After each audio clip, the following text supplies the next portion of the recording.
இல்ல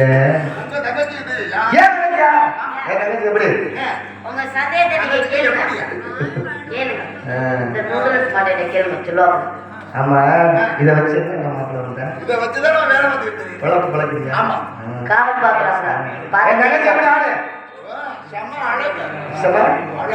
எப்படி வளர்த்துருக்க இது மாதிரி இருக்குமா?